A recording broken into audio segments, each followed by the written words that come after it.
The fog hasn't lifted in 3 days, and still London holds its breath. Behind closed embassy doors and within the velvet hush of concert halls, secrets change hands without a sound. A name disappears from the ledger. A pianist vanishes into the night. And justice? It never knocks. It simply recedes, leaving only silence behind. Tonight, our story drifts through the corridors of diplomacy and betrayal, where truth is neither welcomed nor denied, only buried. The air is thick with questions. The fire crackles low. Somewhere, Holmes leans into the shadows, pipe in hand, waiting for the lie that doesn't fit. But before we begin, tell me, from which part of the world are you listening tonight? And what hour finds you here on the edge of the unknown? Share it in the comments below. I'd truly like to know. Now then, the names have been erased, the letters burned, and yet the roots still bleed. Draw close. Our story begins. It was in the late November of 1897 that London seemed to grow weary of its own silence.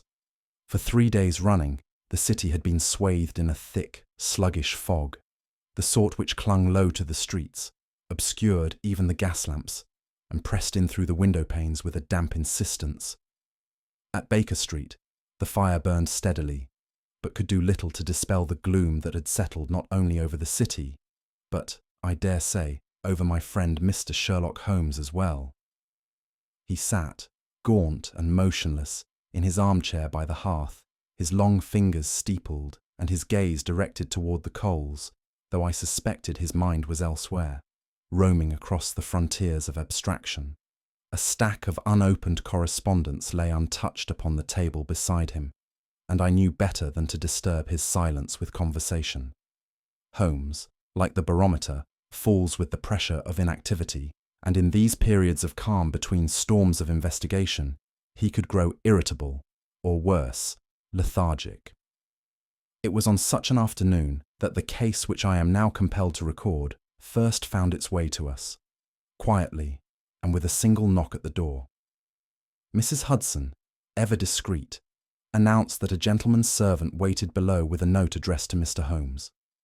A moment later, the man himself was shown into our sitting room, a footman in full livery, though his face betrayed a pallor which did not suit the crisp perfection of his uniform. He held out a small, cream-coloured envelope, sealed with a red crest I recognized vaguely as belonging to one of the foreign embassies in Belgravia. The servant spoke no word, merely inclined his head as Holmes took the envelope, slit it open with the tip of his penknife, and read the note within. When he had finished, Holmes folded the paper in precise quarters and laid it beside his chair. "The gentleman will be admitted in 10 minutes, he said. The footman gave another shallow bow and retreated, leaving only a faint trail of damp street air in his wake. At precisely the appointed time, the bell sounded again, and this time it was a tall man in formal diplomatic dress who entered, a figure with the bearing of bureaucracy and the face of quiet tension. He was introduced as Mr. Julius Wintham, private secretary to His Excellency, the Hungarian ambassador. Holmes motioned him to a chair and said nothing, allowing the visitor to compose himself. Mr. Wintham's gloves remained in his hand, crumpled slightly, and his eyes flicked once to the closed window as though assessing the thickness of the fog. Then, with an air of carefully measured confidence, he began. "I must beg your pardon, Mr. Holmes," he said, "for this unannounced intrusion. I come on behalf of my superior, unofficially, of course, and only under the gravest necessity. The matter is delicate." "You may proceed with the assurance of privacy," Holmes replied. "Dr. Watson is not merely my friend but my chronicler, and more pertinently, a man of discretion." Wintham nodded and leaned forward, lowering his voice. "There has been a disappearance, one which, if mishandled, could prove diplomatically injurious." Holmes remained still, but I saw the faintest flicker of interest pass across his features. A minute lift of the brow, no more. Mr. Wintham continued. "The individual in question is a junior attaché at the embassy, Mr. Victor Orsic. Last evening, shortly after dinner, he requested leave to take a walk in the gardens behind the residence. This was not uncommon. However, we have reason to believe he was intending to meet someone, a woman, though no one saw her enter. And he did not return? Holmes inquired softly. Wintham shook his head. No, his chambers were untouched. His coat still hung in the wardrobe. He has not been seen since. Holmes tapped the armrest of his chair once. And the gardens? They are walled, replied Wintham, accessible only by 2 gates, one from the main house and one, rarely used, at the far end near the boundary. Both were locked that night. There was, however, a discovery, Wintham added, and I noted the stiffness in his jaw as he said it. At dawn this morning, the gardener found something beside the hedge that borders the central path. He withdrew a small parcel from his coat, wrapped in white linen. Holmes took it carefully and unwrapped it. Inside lay a gentleman's glove, brown leather, stained dark at the cuff. It has been confirmed? Holmes asked. The embassy physician examined the stain. He believes it is blood. Human. Holmes held the glove to the light, turning it with slender fingers. And no other signs, no drag marks, no footprints. None that could be distinguished from the gardener's own, given the dew and the passage of time. Holmes returned the glove to its wrappings and set it upon the table with a deliberate gentleness that belied the storm I knew was beginning to form behind his eyes. There are, Wintham said after a pause, further complications. Mr. Orsic's personal relationships were, shall we say, less than circumspect. The woman he is believed to have met last night is known to some within our circle, but she is not of our world. She is French, I believe, possibly a performer. Holmes said nothing, and Wintham continued in a low voice. There are political matters, Mr. Holmes, which intersect most inconveniently with private follies. Were this affair to reach the press, it would be deeply embarrassing. That is why I come to you. We cannot afford a scandal, or worse, the interference of Scotland Yard. Holmes stood and walked slowly to the window. Outside, the fog rolled in heavy wreaths along the street below, muffling the sound of a distant hansom cab. After a long moment, he turned. Only 3 questions, Mr. Wintham. Was Orsic in fear of anything? Had he made any recent enemies within the embassy? And what precisely does the ambassador wish to know? The location of his man, or the extent of the damage already done? Wintham, startled, could only nod. Very well, Holmes said. We shall visit the gardens this evening. Dusk had settled over Belgravia by the time we arrived, blanketing the quiet thoroughfares in a gauze of early winter mist. The lamplighters had begun their rounds, their silhouettes flickering briefly upon the fog-dulled panes of the embassy's tall windows. We were received in silence at the servants' entrance by a junior attaché whose solemn manner suggested both fatigue and secrecy. Without more than a nod, he led us through the rear corridors and out into the garden grounds behind the main residence. It was not a large garden, but its proportions were stately. A square of raked gravel, bordered by low hedges, with a small iron bench beneath a chestnut tree, now bare-limbed and black against the dimming sky. The air was cold, the grass wet with clinging mist, and our footsteps sounded unnaturally loud as we crossed the gravelled path. No voice was raised to greet us. No breeze stirred the garden shrubs. In that dim enclosure, with its stone urns and clipped hedges, the silence pressed in on all sides. The embassy house loomed behind us, its upper windows shuttered, while the garden itself stood like a stage abandoned mid-performance. Holmes came to a halt near the hedge that lined the northern wall of the garden and gestured for the attaché to remain behind. With his cane, he carefully indicated a patch of gravel near a trimmed boxwood. The spot was unremarkable to my eyes, evenly raked, as one might expect in the morning after the gardener's routine. But Holmes crouched low and drew his fingers along the edge where gravel met earth. There, he murmured. Do you see, Watson? The rake passed twice here, once lengthwise, then again across. But beneath that order, the ground is unsettled. I stooped beside him. Now, in the dimming light, I could just discern faint indentations, the heel of a boot, dragged perhaps, and beside it, something more troubling, a partial impression of fingers splayed in the soil, as though someone had fallen or grasped for balance. Smoothed over too late, Holmes added, and not by a gardener's hand. There was a struggle here, brief but not accidental. The soil is recent, still damp. He stood without brushing the dust from his knees, his eyes already sweeping further down the hedge-line with clinical alertness. The man in question was summoned after some delay, a stooped fellow in a worn woolen coat, whose hands bore the telltale traces of the trade. Soil embedded deep into the lines of his knuckles, a rusted secateurs holstered at his hip, and cuffs stained a faint, sallow brown. Holmes questioned him gently at first, inquiring after the morning routine, which paths were raked and when, and whether the rain 2 nights prior had left any notable residue. The gardener answered in clipped syllables, never lifting his gaze beyond Holmes's shoulder, and when asked directly whether he had seen anything unusual that morning, he shook his head slowly and offered a single word. Nothing.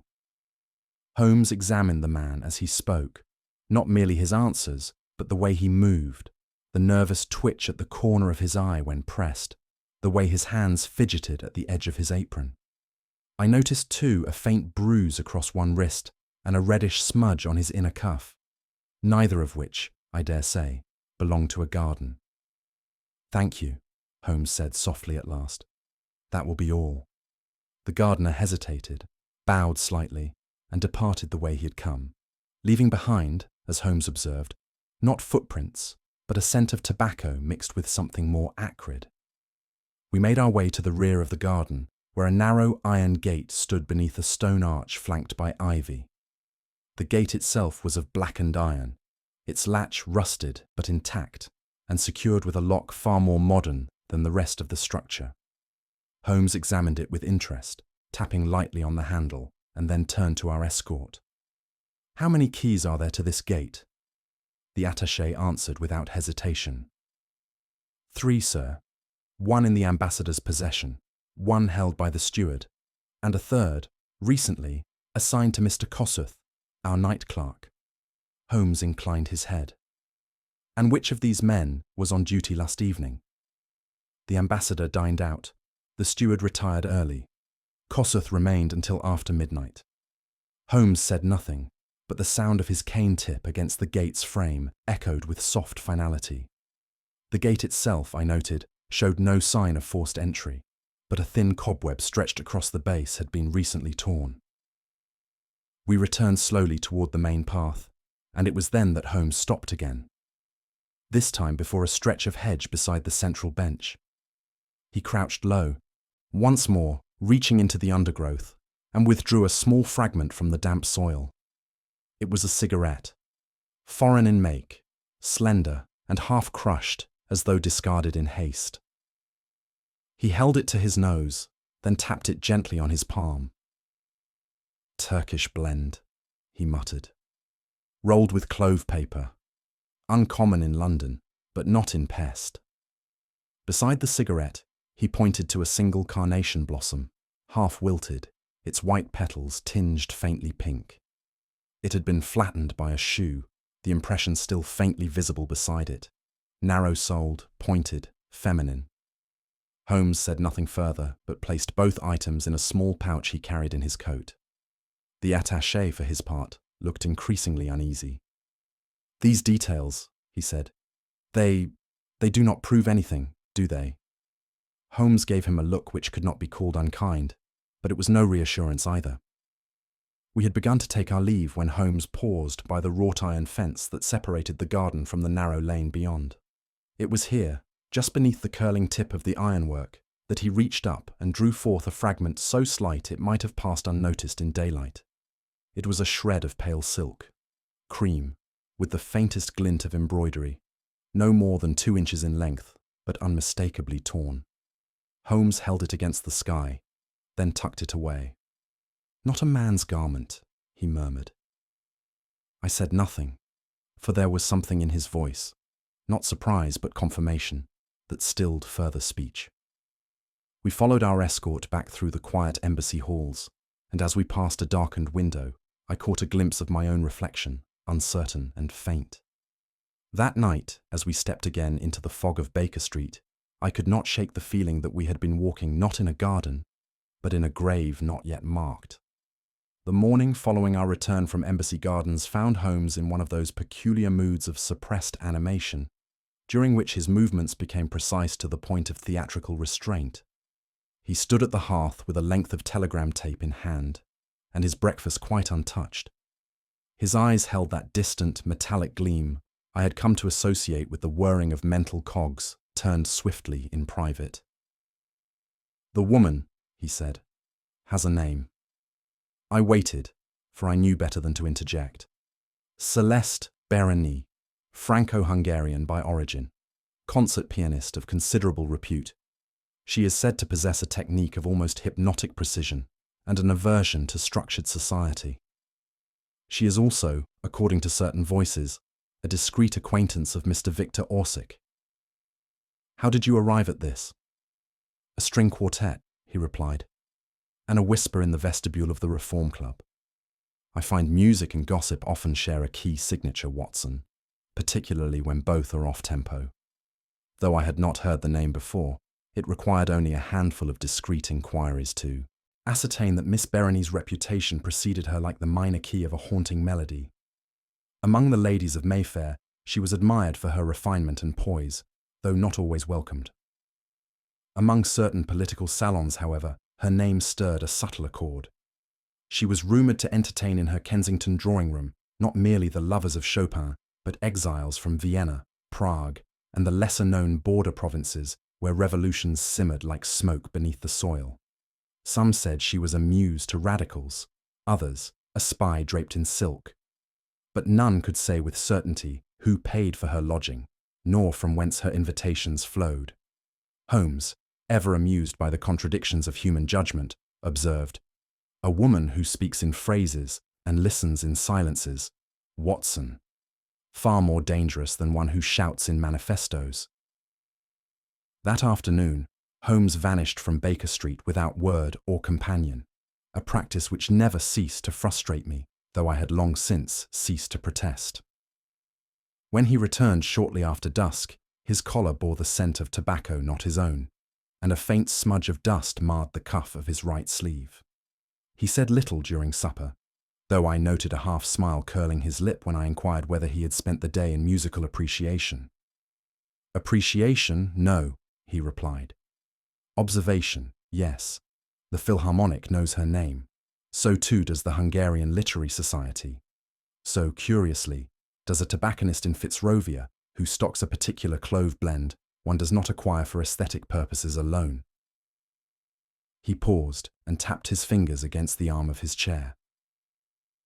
"I believe she holds the next move, Watson, and she will not know it is already hers." The following morning brought a folded card, thick as vellum and perfumed with something faintly amber-like.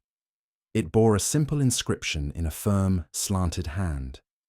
"Mademoiselle Celeste Bereny requests the pleasure of Mr. Holmes's company at a private recital Thursday at 4 o'clock. Holmes regarded the invitation with mild amusement before placing it neatly upon the mantel. "I shall accept," he said, "as a gentleman, a skeptic, and a witness." To my surprise, he added, "You will accompany me. But do remember to polish your shoes." It was not often that Holmes commented upon matters of dress, least of all his own. Yet I observed, with some curiosity, that he exchanged his usual frock coat for one of darker velvet, and that his gloves, for once, were not spotted with reagent stains. Miss Bereny's residence was a corner flat on a quiet Kensington crescent, its windows framed in lace, and its brass knocker polished to an almost unnatural sheen. We were received by a maid in grey serge who spoke no English, and were ushered into a drawing-room lit by soft candlelight and scented faintly with old paper and bergamot. She rose to greet us, tall, pale, and composed in a manner I could not quite describe. Her hands, long and delicate, were folded before her as though she herself were a score waiting to be read. "Mr. Holmes," she said, her accent light but distinct. "And Dr. Watson, yes. The pleasure is unexpected, but not unwelcome." Holmes inclined his head. "We are both admirers of your work, mademoiselle." "I presume," she replied with a trace of amusement, "you refer to the piano and not the politics." Holmes allowed the ghost of a smile. "To both, where they intersect." What followed was a curious conversation, conducted half in tone and half in implication. Holmes asked little of substance, yet each question brushed against the edges of something raw: her knowledge of the embassy's social circle, her familiarity with Victor Orsick's name, her movements on the previous Thursday. To each, she answered with grace and poise, but never warmth. Hers was a face that held its secrets like a cathedral holds dust, sacred, untouched, and not to be disturbed. It was only when Holmes, in passing, asked whether she had recently seen Mr. Orsick perform at the salon of Baroness Zolosi that her composure faltered. A tremor, almost imperceptible, crossed her left hand, and the porcelain cup she held rang softly against its saucer. "I cannot say," she answered. "I have not kept company with the Baroness in recent months." "But you are acquainted with her?" "Acquainted, yes. Familiar, no." Holmes said nothing, but I saw his gaze lower to her hand, still trembling faintly, before it returned to her eyes with renewed clarity. She straightened, as though becoming aware of her own posture, and the tremor ceased.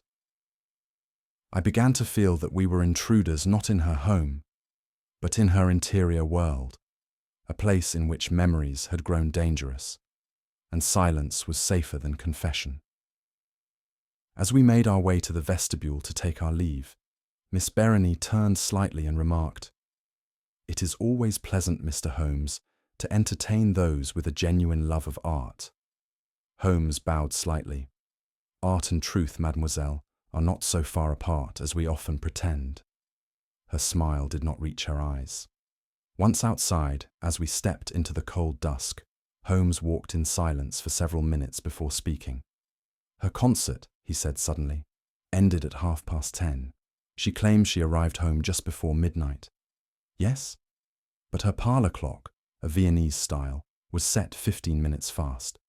She adjusted it just before tea, not after." "You observed this?" "I did. The hands were unsmudged, which tells us, Watson, that either she was not alone when she returned, or she did not return directly." I turned this over in my mind as we walked on. Behind us, the curtains at her window fell shut with a soft rustle. I could not shake the feeling that she had played something more than music for us that day, and that the final bars, like the truth, had been deliberately left unsounded. It was not until the following afternoon that we were received once more at the embassy. Our entrance was markedly less ceremonial than before.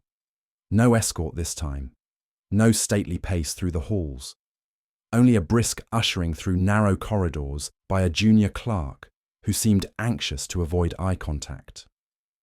We were led to a modest drawing room where, after several minutes of silence, the ambassador entered. His Excellency was a man of dignified bearing, with close-cropped hair and a narrow moustache that gave his countenance a vaguely martial quality. Yet there was no mistaking the unease behind the formal posture. He greeted Holmes with courtesy, but not warmth. "You understand," he said after a moment's hesitation, "that such an intrusion is not customary." "I have long ceased to expect custom where necessity dictates," Holmes replied evenly. A long silence followed. At last, the ambassador sighed. "The chamber has been locked since the morning Mr. Orsick vanished." "Very well. You may examine it, but I must insist that what you find remains within these walls." Holmes gave a small bow. "Discretion, Your Excellency, is my native tongue." The attaché's room lay on the 3rd floor of the eastern wing, overlooking the narrow lane that bordered the embassy gardens. It was a modest space, but tidy, almost ascetically so, with a single writing desk, a low bed, and a bookshelf bearing works in Hungarian, French, and Latin. There was something about the room that struck me immediately, though I could not have said why at first. Only when Holmes paused beside the extinguished lamp did I grasp it. The air itself held a tension, as though breath had once been caught mid-drawn. A book lay open upon the desk, not shut, not bookmarked, but abandoned, its pages curling slightly from the previous night's lamp heat. The window was unlatched, though not open. A single glove, its pair nowhere in sight, lay upon the windowsill. The room had the atmosphere not of absence, but of interruption, as if its occupant had intended to return within moments, and had not. Holmes, saying nothing, moved to the desk and examined the lock with his forefinger. "It has been opened," he said, "but not by a man concerned with preservation." Holmes drew from his coat a slender tool with a hook at its tip, and with no more force than a sigh might exert, opened the top drawer of the writing desk. The mechanism resisted at first, then yielded with a faint click. Inside lay a sheaf of papers, neatly tied, save for one envelope half tucked into a leather folio. He drew it out with care. The seal had been broken, and the flap closed again, without adhesive. The paper within was stiff and lightly scented, not with cologne, but with old wood smoke, as though it had been kept near a hearth. "There," Holmes said quietly, pointing to the corner of the page. "Someone else has read this." He indicated a faint smear, not of ink, but of grease. A thumbprint, dull against the cream of the parchment. The paper had been folded sharply, then unfolded again in haste, the creases uneven, the fibres strained. There were marks along the edge of the desk drawer as well, shallow scratches in the grain, not new, but recent. Someone had attempted to force the drawer before Holmes had arrived. It had resisted them, but not him. The contents of the letter were in Orsick's hand, rapid, slanted, and densely packed. The ink had been laid heavily in parts, as though the pen had pressed with urgency rather than care.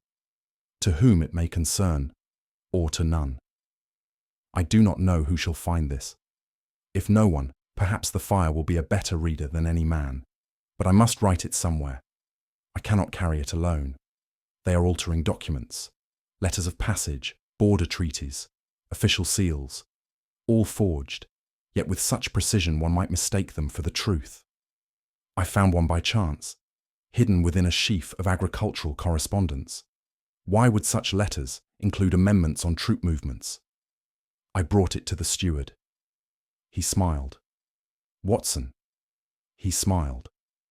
"I have seen others. Stamps that bear the wrong crest, signatures that change under steam. Kossuth is part of it. So is the man with the amber ring. I fear even the ambassador knows." The letter broke off here.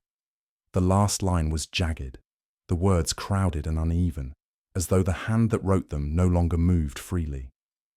I read the letter aloud as Holmes listened in silence, his chin resting upon steepled fingers. As I reached the end, I became aware of a sensation I had not felt since our Afghan days, the particular dread that comes not with the sound of gunfire, but with the absence of it. "He was torn," I said at last, lowering the page, "between duty and conscience, between silence and exposure." Holmes nodded. "An honourable man in a dishonourable system, the most dangerous sort. And what would you have done, had you found such knowledge?" Holmes looked at me then, not with mockery, but with something more inscrutable. "I am not Hungarian," he said, "nor am I given to declarations. But I do know this. A man who cannot speak truth must, at least, write it somewhere." He turned the letter over and examined the reverse. It was blank, save for a faint dot of ink at the corner, the kind left when a pen is dropped in haste. Holmes examined the final lines of the text with a small lens he carried always in his breast pocket. His gaze was focused, unblinking, and I watched his brow furrow with that peculiar intensity which often preceded his swiftest deductions. "Note here," he said, tapping the lower margin. "The irregular pressure." His hand began steadily, but in these final strokes, the nib digs into the paper unevenly. I leaned closer and saw what he meant. The letters in the last sentence were no longer fluid but jagged, and in one case, the ink had splattered slightly, as if the pen had been jolted. "There," he said, "the letter T is unfinished. It curves upward, unnaturally so." "You believe he was interrupted?" "I believe," Holmes said slowly, "that he was no longer alone." He held the page to the light, and a faint shadow could be seen where the ink had hesitated.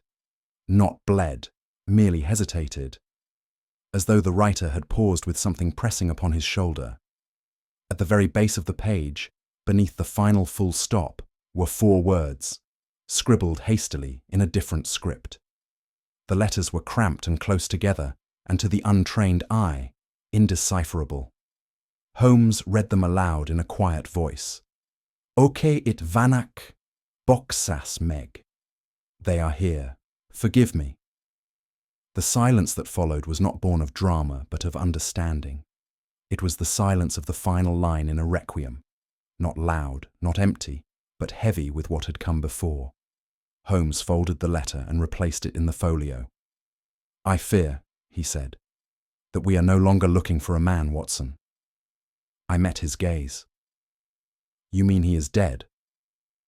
Holmes shook his head slowly. "No. I mean he has been removed." It was on the second morning following the discovery of the letter that Holmes announced his intention to retrace the final visible steps of Victor Orsic. He rose early, foregoing both breakfast and his usual pipe, and departed Baker Street in a mood of lean intensity which I had long since learned not to interrupt.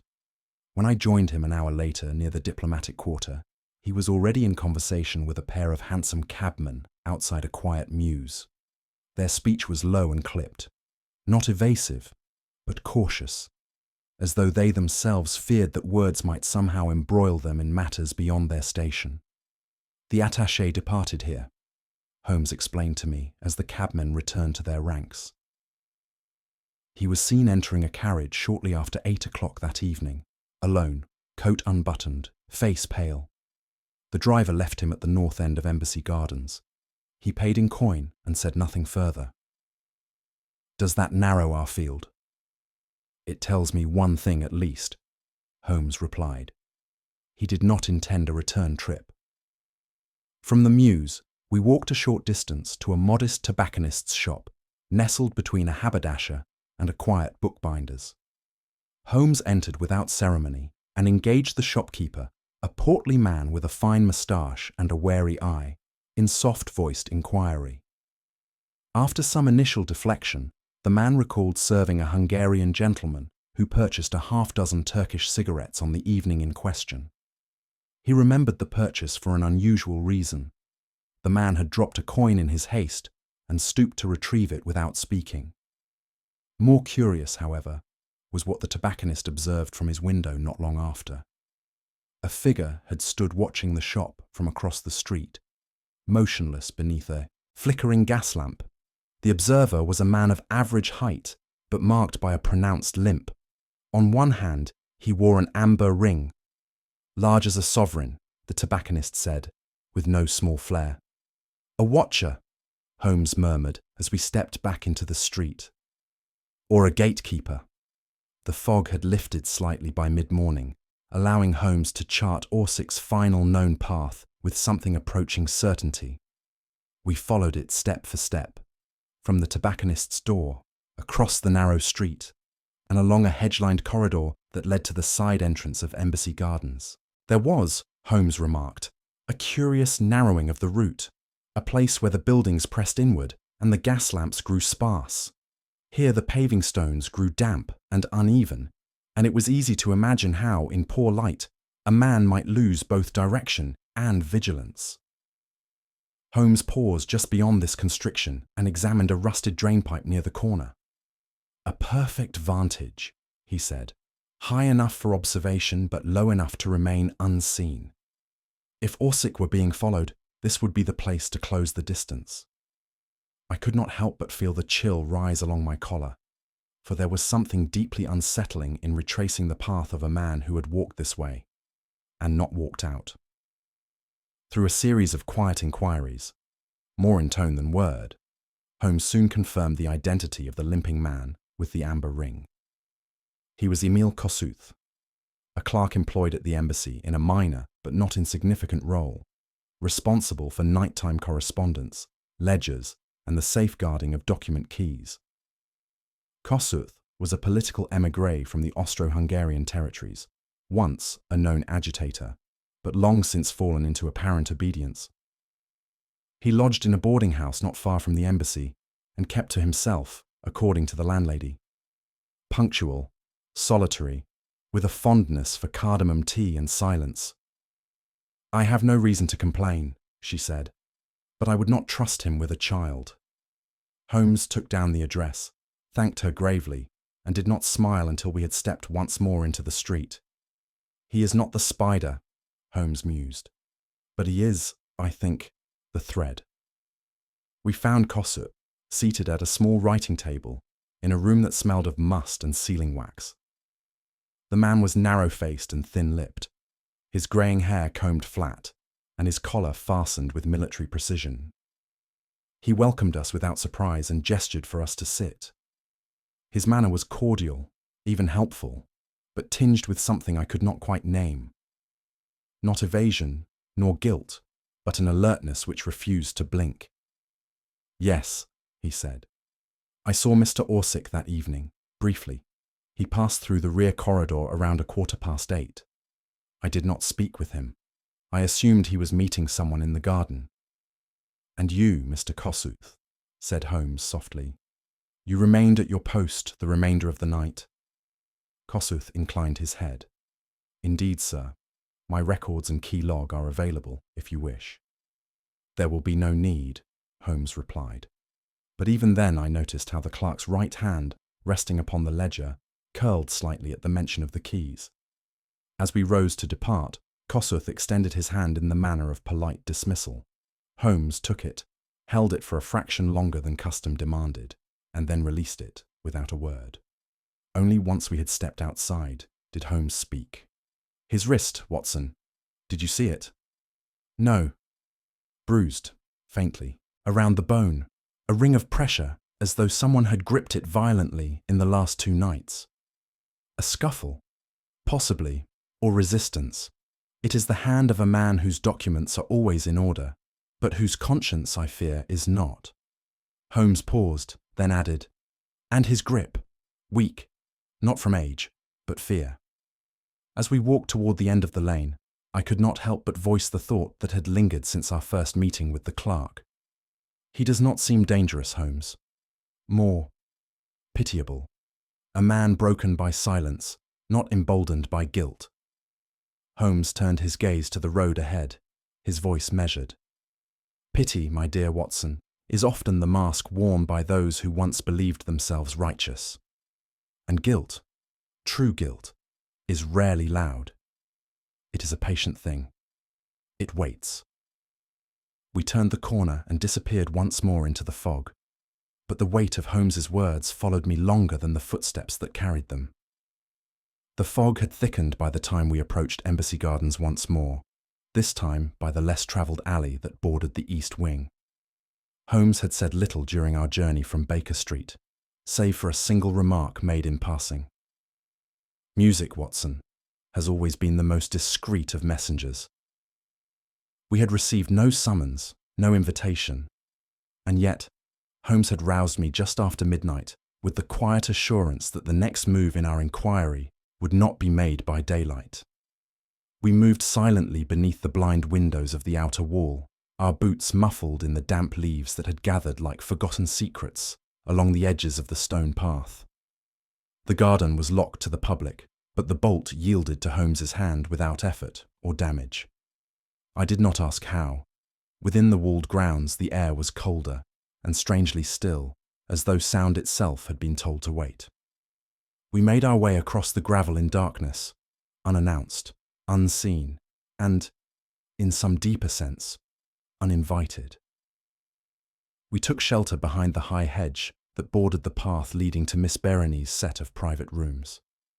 There was no moon that night, and the glow from the upper windows was faint and indirect. The curtains were drawn, but a single beam of candlelight traced a wavering line across the ivy. The stillness of the place unnerved me, more than I cared to admit. There is a quality of silence that feels less like the absence of noise and more like the anticipation of sound, and this was precisely that kind. It was not the peaceful quiet of sleep, but the breath-holding hush of a theatre before the curtain rises. Holmes crouched beside me without motion, his profile etched faintly against the leaves. I could not see his eyes, but I knew from his posture that his attention was fixed on something far more delicate than footsteps or shadows. "Listen carefully," he whispered, though no sound yet stirred. And then, as if in answer, a note. At precisely 1:15, the silence broke, not with words or footsteps, but with a melody. Soft, hesitant at first, like fingers testing the edge of memory, it rose from behind the curtained window and spread like mist across the darkened lawn. It was the same tune, I recognized at once, a Hungarian nocturne, minor in key, mournful in tone. Victor Orsic had quoted it in the unfinished letter found in his desk, describing it as a melody that returns when truth is near. I had not understood the phrase at the time.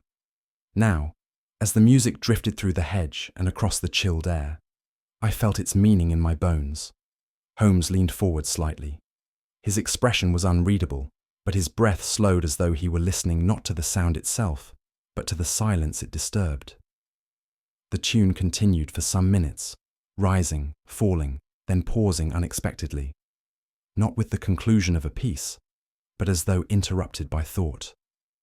And then, as suddenly as it had begun, it ceased.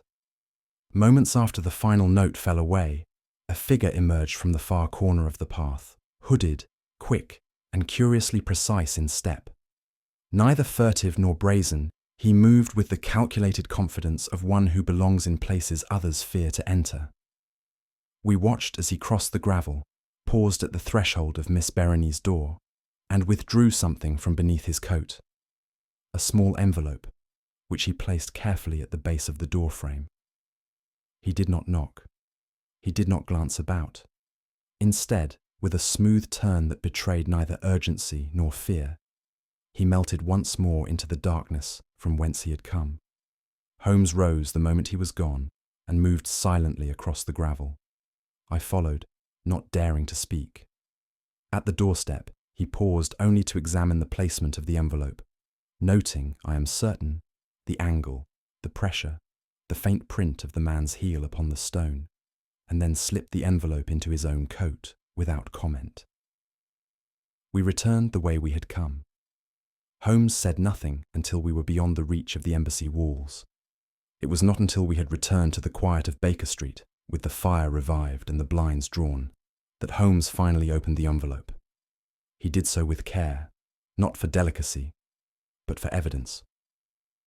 "No seal," he said, "no mark, but the scent, pipe smoke, English, though faint, recent." He drew forth a single sheet. At first glance, it seemed a page of musical notation, horizontal bars of staff lines, scattered notes, no signature, no salutation.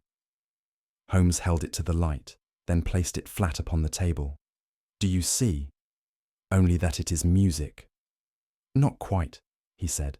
"It is code, a musical cipher, not uncommon among those who live between languages and suspicions." He pointed to the intervals.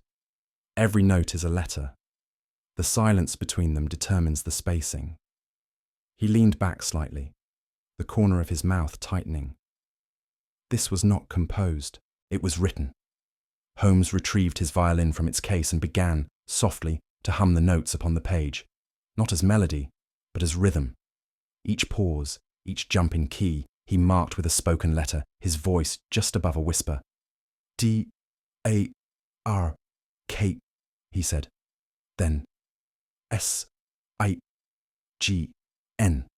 He moved through the lines like a man tracing the outline of something submerged, unsure of the object until its full shape emerged. When he finished, he did not speak for several seconds. The room felt colder. "What does it say?" I asked at last. Holmes stood, folded the page with precise fingers, and placed it in the drawer of his writing desk. Then, with a look that held neither satisfaction nor alarm, only a grim inevitability, he replied, "We are past the threshold now, Watson." Holmes crossed the room and stood for a long moment beside the window. Though the street outside was dark, I knew he was not looking at it. At length he spoke. The message reads, "Remove the burden. Time is thin. M." He did not elaborate. He did not need to. Instead, he returned to the hearth, extinguished the lamp with a flick of his hand, and sat down in the darkness beside the fire. When I entered Baker Street that morning, I found Holmes already at his table, sleeves rolled back and his thin hands moving with a kind of subdued precision that never failed to impress me. Before him stood 3 small glass vessels, a spirit lamp, and a pipette that gleamed in the lamplight like an instrument of surgery. The air smelled faintly of spirits of wine and nitric acid. Upon the table lay the object of his study, the blood-stained glove from Embassy Gardens. Holmes was adding a colourless reagent to a small sample he had scraped from its surface, while Inspector Lestrade and I looked on. The liquid turned briefly crimson, then paled again to a weak rose. Holmes's eyes narrowed. "The reaction is slow," he murmured, "and uncertain. Curious." He applied a second solution, stirred it with the end of a glass rod, and held it toward the light. Lestrade shifted impatiently. "Well, Mr. Holmes, is it blood or isn't it?" Holmes's expression softened almost imperceptibly. "Patience, my dear Lestrade. Truth, like certain chemical compounds, requires time to settle." Holmes drew the lamp closer and held the test tube aloft, the flickering flame illuminating the liquid within. What I had taken for dull crimson now shone with a peculiar brightness, too vivid, too consistent to be what it claimed. "Observe the tint," he said quietly. "Too uniform for hemoglobin. And the odour, faint though it is, bears no kinship to iron." He placed the vessel upon the table with care. "It is not blood at all. It is cochineal dye, mixed with a trace of glycerin to mimic clotting. A deception, Lestrade. An artful one, but a deception nonetheless." Lestrade's eyes widened. "Then the glove was staged?" "Indeed," Holmes replied. "A message written not in blood, but in suggestion. Someone wished the scene to whisper murder, yet remain untouched by its stain. I could not help but shudder. There was, in that revelation, something more sinister than violence, the deliberate invention of it." Lestrade rubbed his chin in visible frustration. "But, Mr. Holmes, if there's no blood, no corpse, then what are we investigating? A man may vanish for a dozen reasons that don't concern Scotland Yard." Holmes leaned back in his chair and steepled his fingers. "And yet, Inspector, you forget that the absence of a body does not absolve an act. It merely conceals its form." "You're saying he was—" "I am saying," Holmes interrupted, "that we must expand our definition of crime. A corpse is not always the proof of guilt. There are vanishings so complete, so delicately orchestrated, that they achieve the same effect as death, with far fewer consequences." Lestrade frowned. "But that's impossible to prosecute." Holmes gave a faint smile. "Quite so. Which is why it is such an efficient instrument in diplomatic hands." For a moment, even the street outside seemed to fall silent, as though London itself paused to hear the truth it preferred not to know. Holmes rose and began to pace, his manner now more grave than analytical. Victor Orsic stumbled upon the existence of forged documents within his own embassy, an operation designed to falsify territorial correspondence between allies. Such knowledge, in the wrong hands, could destroy more than one career. It could ignite a scandal to darken an entire government. He stopped before the hearth. They could not kill him. That would be crude and traceable. Nor could they let him go free. So they devised something more refined. A disappearance dressed as tragedy. I followed his reasoning with growing unease. Then the garden scene. Precisely, Holmes said. The glove, the supposed blood, the rumours of a meeting. All part of a tableau to draw attention away from the embassy's own hand. While the world grieves, the machinery of power continues, quietly, efficiently, and without question. Lestrade gave a low whistle, so they silenced him by moving him. Where to, I wonder? Holmes's eyes darkened. Where silence is the national language. The conversation turned then, as it must, to Miss Celeste Berenice. I recalled her tremulous defiance, her trembling hand upon the piano keys, the momentary flicker of terror when Holmes had spoken Victor's name. She believed herself to be helping him, Holmes said. A summons to a private reprimand, perhaps a demand for discretion, no more. She was deceived as completely as he. Then she was but a pawn, I observed. A willing one, he replied. But pawns, my dear Watson, seldom know which side of the board they stand upon until the game has ended. He reached for his violin, turning it idly in his hands, though he did not play. It was she who sent the message, she who lured him to the garden. Yet even her guilt is blameless. They told her it would save him, and in a sense it did, though not in the manner she imagined. I could hear the quiet bitterness in his tone, not of condemnation, but of weary understanding. Holmes remained by the window, looking out upon the fog-dimmed street below. The sound of distant hooves drifted faintly upward, the steady rhythm of London's indifference. There is something peculiarly dreadful, he said at length, in a crime conducted under the banner of civility. No blade, no shot, no blood. Merely a gesture, a polite order, and a door closed. The execution of violence by mannered hands. He turned slightly toward me. Consider, Watson, the power to erase a man without spilling a drop, to substitute courtesy for cruelty and bureaucracy for the scaffold. That, I fear, is the perfection of modern wickedness. I had no answer. The quiet ticking of the clock filled the room, each second sounding like an echo of the man who no longer existed within it. Holmes's gaze lingered a moment longer upon the fog, then returned to the dying fire. For some time neither of us spoke. Holmes sat motionless, the violin resting across his knees, the lamplight catching the faint wear upon its varnish. When he finally broke the silence, his voice was low and curiously detached. "It is a crime that does not exist," he said. "No body, no proof, no record. A man unmade not by death, but by the disappearance of his very circumstance." He smiled faintly, though the expression was without joy. The law cannot reach what diplomacy erases, and so the garden remains peaceful, the files remain closed, and those responsible dine with titles intact. I looked upon him then, this man who sought truth in a world that rewarded its absence, and I saw a shadow of weariness behind the sharp grey eyes. "You cannot save every man, Holmes," I said gently. "Nor," he replied, lighting his pipe, "can I learn to forget them." It was a night in which slumber eluded even the most wearied mind.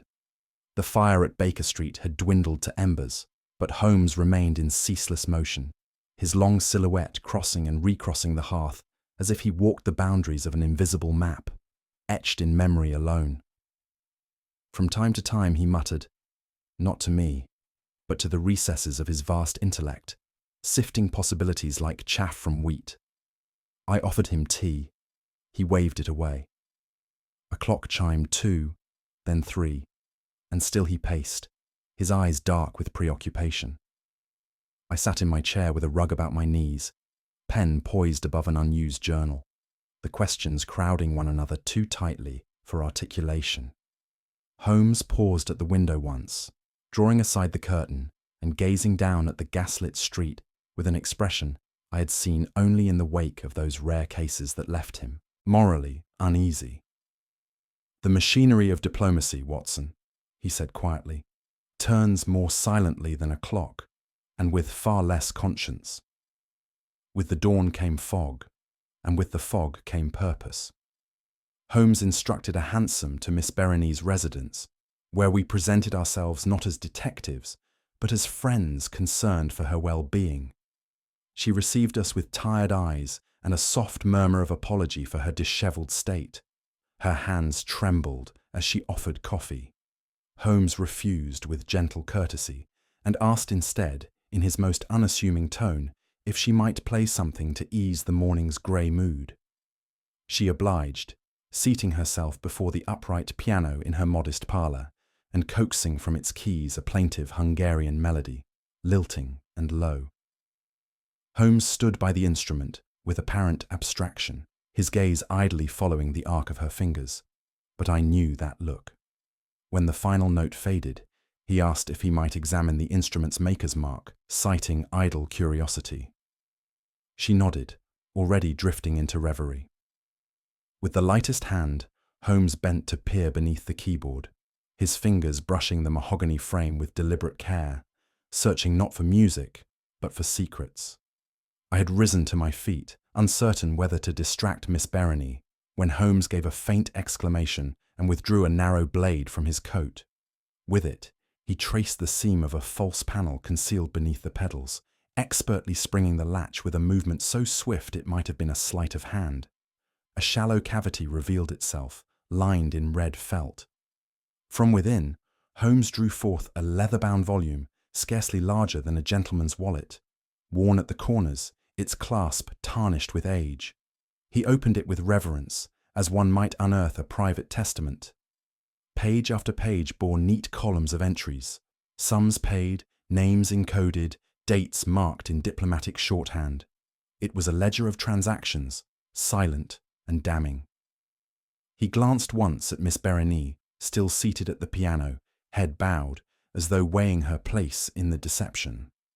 Then he shut the book and slipped it into the inner pocket of his coat, straightening with the air of a man who has just lifted the corner of a veil and glimpsed a darker truth beneath. Back at Baker Street, the ledger lay open beneath Holmes's lamp like a wound exposed to light. The room was silent, but for the scratch of his pen as he copied certain entries into his notebook. I leaned over his shoulder and read the names. Some were initials only, others disguised in euphemism, but one signature was unmistakable, Kossuth.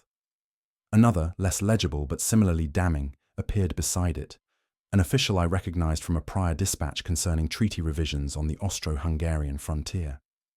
"What does this prove, Holmes?" I asked.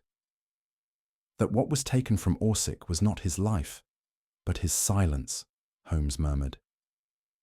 "These entries trace the orchestration of falsified treaties, bribed editors, and vanished informants. It is not treason alone, Watson. It is diplomacy corrupted by artifice." He tapped a line with his finger. "This one entered 2 days before Orsic disappeared.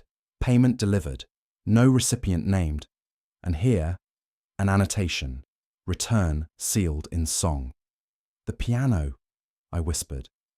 Holmes did not answer. His eyes were fixed on the name at the bottom of the page, underlined in red ink as if by the hand of guilt itself. The Hungarian ambassador's study was a room of polished surfaces and velvet silences. We were received without fanfare, Holmes's card having paved the way.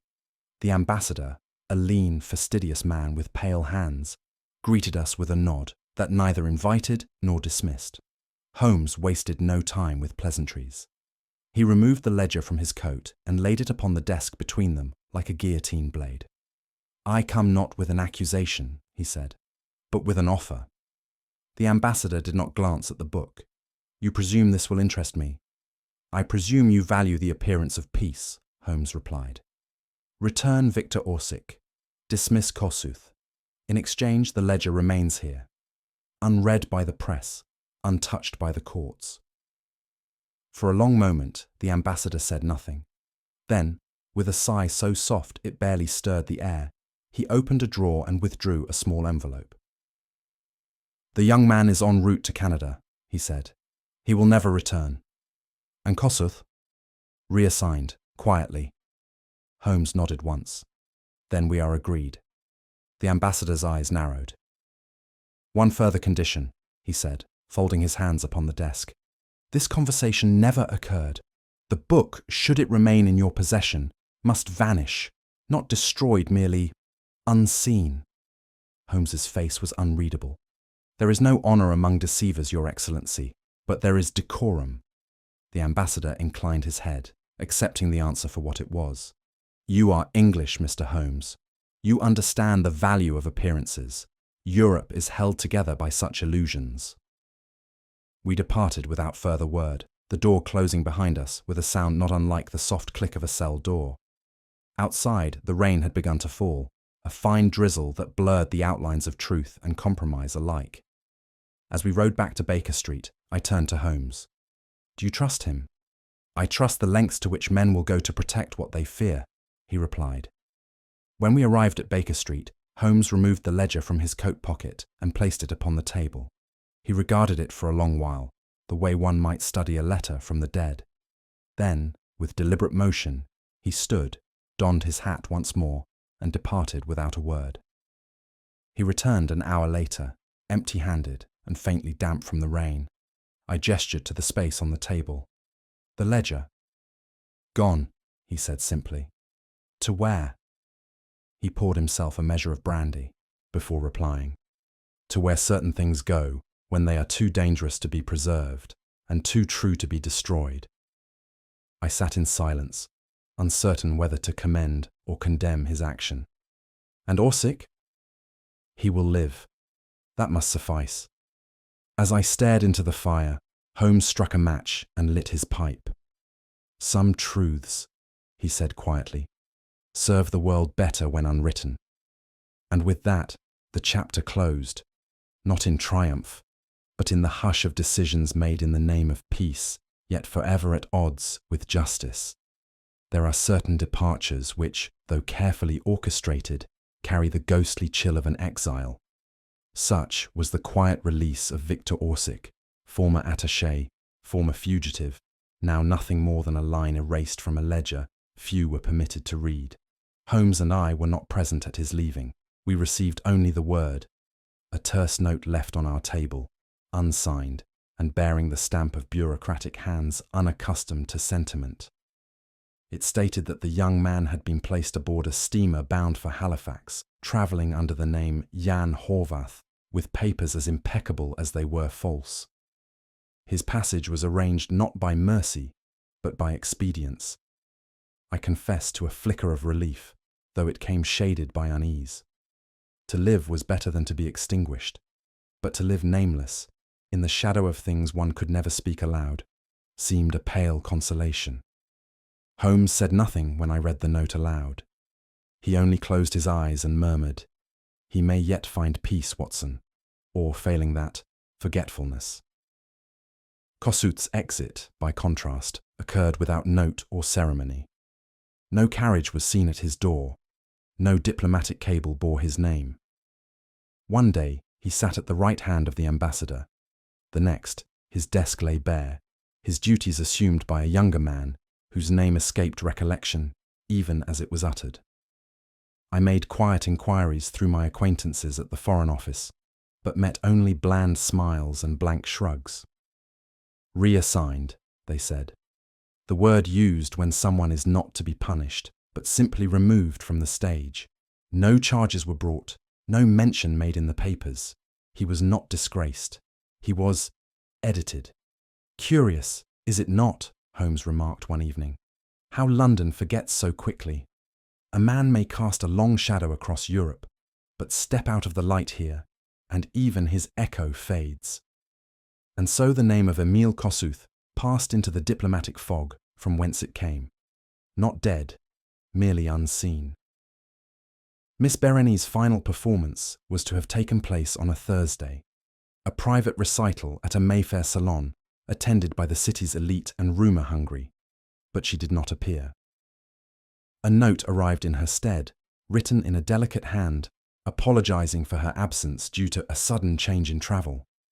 By the following morning, her lodgings were vacant. The landlady, a superstitious widow, told us that the young lady had taken the night train to Dover, intending to continue onward to the continent. Her few belongings had been packed without fuss, and she left behind no forwarding address, only a half-written telegram in Hungarian and a single carnation pressed flat against the window pane, long faded and brittle at the edges. She was not meant for this city, Holmes said quietly as we stood before the empty parlour, and this city, in its way, has returned the sentiment.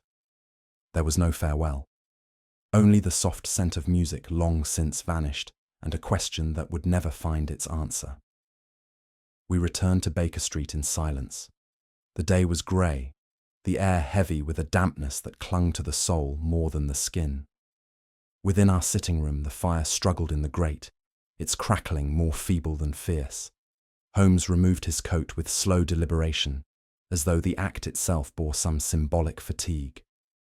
Neither of us spoke. I took my place by the hearth, the chair too large, the room too quiet.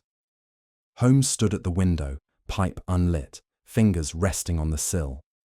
Outside, the fog swirled past the glass like the restless ghosts of men who had never received their reckoning. It was over, I supposed. The case had ended, in the sense that a curtain falls, not with applause, but with the finality of something withheld. The kettle hissed. A log collapsed inward with a sigh of ash. Still, Holmes did not turn. I do not know how long we remained thus. Two men who had navigated a maze, only to emerge not triumphant, but altered.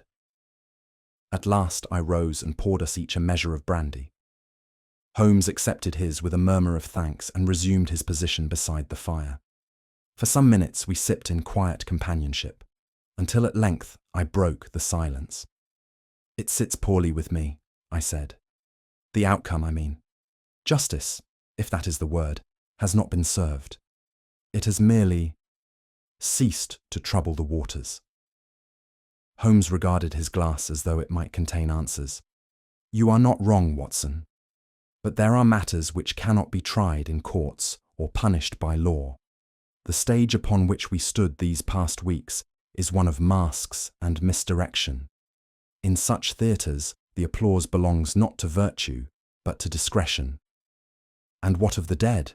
His brow furrowed. "They are beyond scandal. The living, however, must still dine with ambassadors." The brandy was warm but bitter.